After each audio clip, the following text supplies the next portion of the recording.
Dans la dernière vidéo, après avoir visité Riga, la capitale de la Lettonie, je reprenais la route en direction du sud vers la Lituanie. Si les routes principales des pays baltes sont bien entretenues, il en est tout autrement lorsque l'on s'aventure sur les routes secondaires complètement cabossées. Et bien qu'elles figurent la plupart du temps sur les GPS, ces routes n'ont de route que le nom, et ce sont des chemins de terre que vous devrez affronter avec leur lot de nids de poules et d'ornières.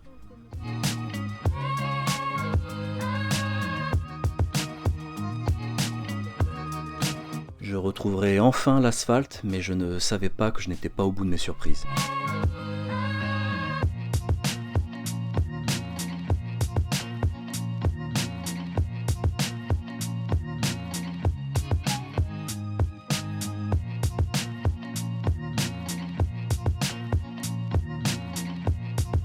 On est coincé dans les bouchons, là c'est l'enfer. Il y a les policiers qui viennent juste d'arriver. Sur la carte là il y avait marqué qu'il y en avait pour 10 minutes de bouchon, ça fait peut-être 20 minutes, une demi-heure qu'on est coincé dedans. Vous avez vu le soleil, il est magnifique là, il se projette là sur moi. Bon là à mon avis on est dévié. Il y a les policiers. Je sais pas comment ça va se passer. Il est 19h30. J'aimerais bien me trouver un spot avant la nuit.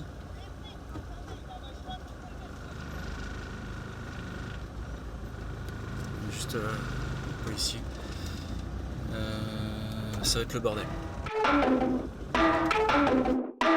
En effet, je m'engageais dans un contournement qui allait être épique, avec l'aide désastreuse d'un GPS tout aussi perdu que moi et qui allait sérieusement me compliquer la tâche. Continuez pendant 1 km. Le GPS m'envoyait sur un chemin sans issue et je voyais déjà le véhicule devant moi faire demi-tour. Qu'est-ce que c'est, putain, on est dans la merde. Puis alors tout le monde m'a suivi. Et comme si la situation n'était déjà pas assez compliquée, un grand nombre de véhicules m'avaient suivi, dont des poids lourds qui allaient bien galérer pour se sortir de ce pétrin. Je reprenais la route dans une atmosphère apocalyptique, sur une route chaotique dont les trous ont été remplacés par du sable qu'il faut à tout prix éviter ou traverser avec élan pour ne pas se retrouver enlisé. Sans compter toute cette poussière soulevée par la dizaine de véhicules devant moi et qui vous empêche de voir à plus de 50 mètres. Ce type de chemin constitue la majeure partie des routes secondaires, comme j'aurais pu le voir par la suite et que je mets en insert, dont on peut voir qu'elles sont constituées principalement de terre, de sable, de gravats et simplement entretenues, si on peut dire ainsi, par un tracteur de ratissage. Bref, ces routes sont généralement utilisées uniquement pour desservir les habitations dans les campagnes, et j'apercevais au loin la route principale qui allait me libérer de cette piste infernale.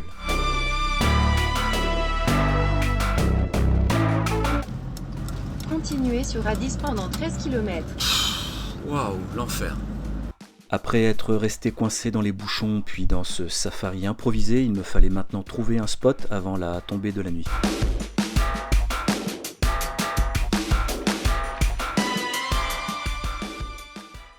Alors on se retrouve le lendemain matin, j'ai passé une nuit assez tranquille ici. Je suis en train de faire le tour du lac. Je vais prendre la route pour Vilnius. Le temps est vraiment magnifique. Il n'y a pas un seul nuage. C'est vraiment super agréable. Je quittais ce coin idyllique sur les bords du lac, entouré de sa forêt de conifères, en m'assurant de ne plus quitter les routes goudronnées jusqu'à atteindre Vilnius.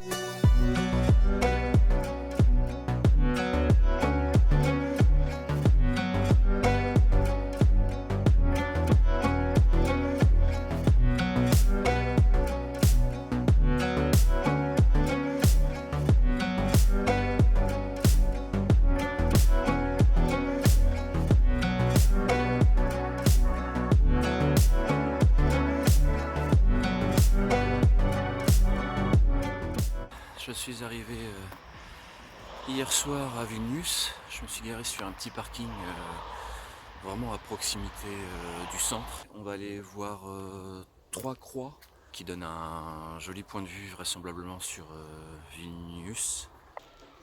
Alors c'est toujours marrant de se balader et puis de suivre le GPS quand on est dans un endroit que l'on connaît pas. On est un petit peu obligé. Et puis donc là, vous voyez derrière moi, le chemin il est complètement barré là, ils sont en travaux.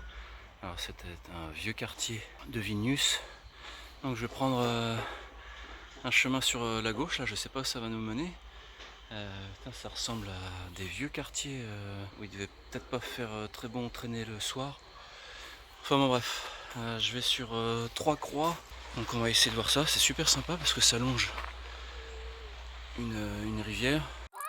Mais pour rejoindre le point culminant de Trois Croix, situé à plus de 300 mètres de hauteur, il vous faudra gravir plusieurs centaines de marches avant de découvrir ce fantastique panorama sur la capitale.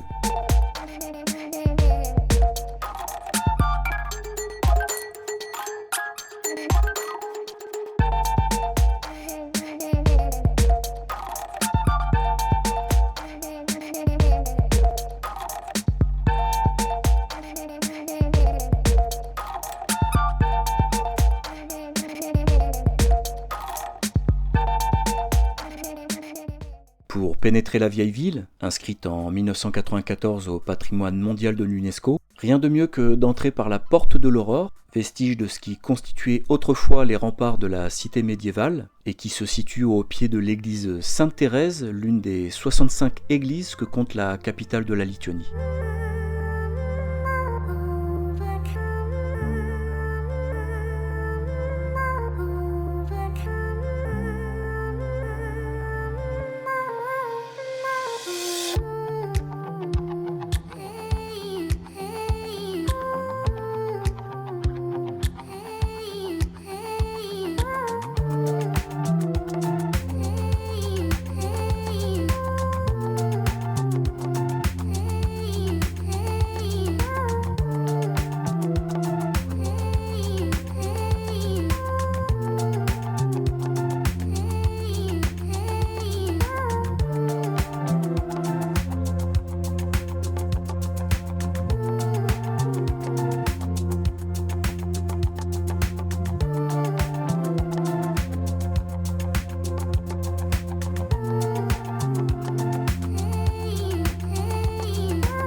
Au nord de la vieille cité, sur une petite colline, le dernier vestige du château de Vilnius, construit fin XIVe, début XVe, au pied de laquelle se situe la cathédrale.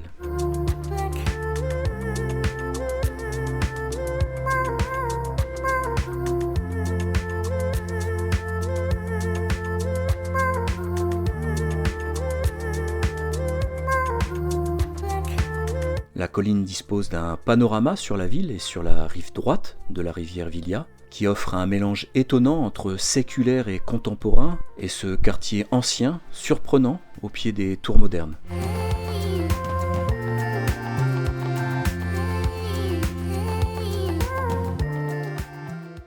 Alors on se retrouve dans le cimetière de Rassos, en bordure de Vilnius. C'est une idée un peu saugrenue, et puis après tout il y a certains cimetières qui se visitent tels que le Père-Lachaise sur Paris. Les stèles, les tombes sont pas forcément toujours très bien entretenues, en même temps c'est un cimetière qui date depuis un petit bout de temps.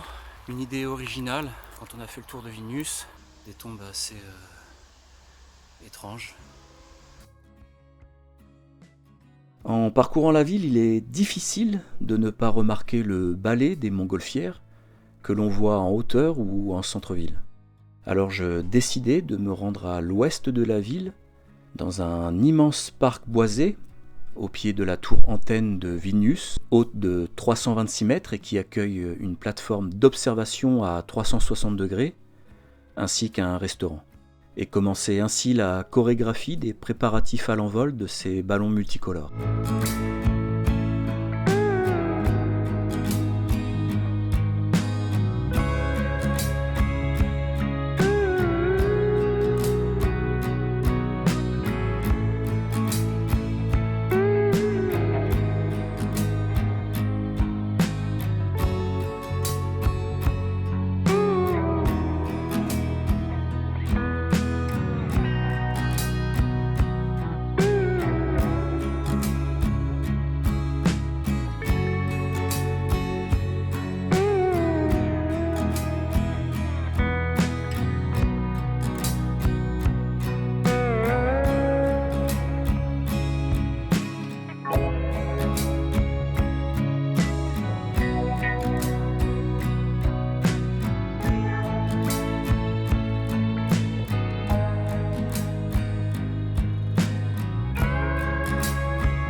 Merci d'avoir regardé, je vous laisse sur ces quelques images et je vous retrouve dans une prochaine vidéo.